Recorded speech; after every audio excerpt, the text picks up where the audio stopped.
Je suis désolé de faire un petit point juridique dans un climat aussi pluvieux. Je vais essayer de faire simple pour qu'on puisse tous comprendre quels sont les enjeux. La difficulté, et je vous l'avais expliqué Argentan, la difficulté particulière de ce dossier, c'est que l'autorisation n'a pas été donnée par le préfet, mais par le tribunal.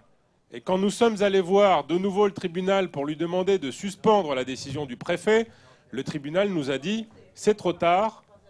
Le tribunal a rendu sa décision, elle est définitive. Le préfet est maintenant en situation de compétence liée. Donc ce que le tribunal a autorisé, le préfet ne peut plus le remettre en cause. Donc nous avons perdu devant le tribunal administratif et nous avons fait un pourvoi en cassation devant le Conseil d'État, qui n'a pas été jugé.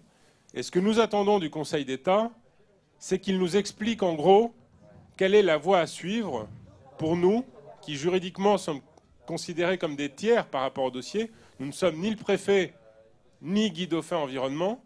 Donc nous, les tiers qui avons des droits à faire valoir, qu'est-ce qu'on peut faire dans une situation comme celle-ci, si on nous dit que l'autorisation a été donnée par le tribunal alors que nous n'étions pas là dans la procédure, et que maintenant, sa décision est définitive. Donc le Conseil d'État va statuer là-dessus, nous attendons sa décision. Mais nous sommes inscrits dans un parcours de vérité, parce que nous avons essayé de comprendre sur la base de quelles informations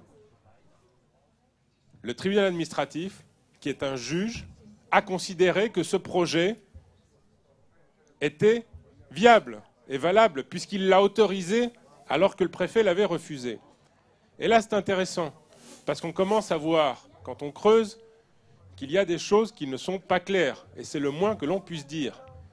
Premier élément qui n'est pas clair, lorsque vous construisez un site qui doit stocker des déchets, et c'est la loi qui le prévoit, vous êtes obligé, pour des raisons de sécurité et de nuisance, de vous assurer la maîtrise foncière dans un périmètre de 200 mètres tout autour du site. Or là, ce que l'on voit, c'est qu'il y a une voie de chemin de fer, Paris-Granville, qui jouxte les casiers. On n'est pas à 200 mètres, on est à 5 mètres de la limite de la bordure du site.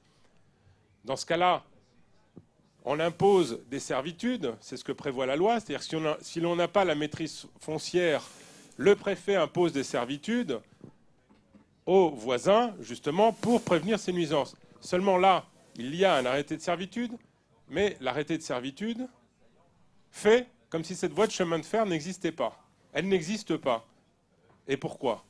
Tout simplement parce qu'elle est sur des terrains qui appartiennent à la SNCF et que l'on ne peut pas imposer de servitude à la SNCF. Voilà. Alors, comme on ne peut pas imposer de servitude à la SNCF, mais que légalement on doit imposer des servitudes quand on n'a pas la maîtrise foncière, qu'est-ce qu'on fait? L'autruche, on met la tête sous la terre et on n'évoque pas le sujet. Nous avons évoqué le sujet, nous avons saisi le tribunal pour lui demander d'annuler l'arrêté préfectoral fixant des servitudes. C'est en cours. Première démarche. Deuxième démarche, toujours dans cette quête de vérité et de compréhension. Nous avons demandé à un hydrogéologue, M. de Brétizel, d'expertiser le dossier déposé par GDE. Que nous dit GDE? Pour faire simple, vous l'avez certainement lu, cette étude. GDE nous dit on a choisi cet endroit parce qu'il présente une imperméabilité naturelle. Premier point. Deuxième point, la nappe phréatique se trouve au moins à 100 mètres, donc il n'y a pas de risque de contamination de cette nappe. Et que nous dit l'expert de Brétizel sur la base des documents de GDE, hein, ce n'est pas les nôtres, c'est sur la base des documents expertisés. Il nous dit, mais pas du tout, la nappe phréatique est affleurante, on n'est pas à 200 mètres, mais on est à 2 mètres, et on est en présence de schistes argileux qui ne sont pas imperméables du tout. Il n'y a pas d'imperméabilité naturelle. Bien, exactement le contraire de ce que GDE a soutenu pour obtenir son autorisation. Donc la prochaine démarche que nous allons entreprendre, c'est l'expertise. Puisqu'un expert dit, et un expert renommé, M. de Brétizel, a travaillé toute sa vie auprès du BRGM, lequel BRGM, nous dit le préfet, a fourni une expertise qui dit le contraire de ce que lui dit. Bien, je ne veux pas arbitrer, je dis simplement qu'il y a là un doute sérieux qui justifie une expertise. C'est la prochaine étape, l'expertise. Nous allons demander une expertise judiciaire, contradictoire, et un troisième expert va devoir nous expliquer s'il y a là une erreur grossière ou une manipulation de part ou d'autre. Alors je suis très content d'entendre monsieur le député Guazdé vous annoncer cette bonne nouvelle, c'est-à-dire que les politiques ont pris la mesure aussi de ces difficultés et la ministre a décidé elle-même d'ordonner une expertise. Qui peut le plus, peut le moins. On aura une expertise ordonnée par le ministre et je suis sûr qu'elle sera intéressante, mais on va quand même demander une expertise judiciaire. On veut, nous aussi, participer à cette expertise. On ne va pas attendre la bouche ouverte qu'on nous serve des expertises. Nous voulons, nous aussi, notre propre expertise. Voilà. Donc les deux voies judiciaires et politiques se suivent, se regardent. On est dans la confiance, mais dans la vigilance également.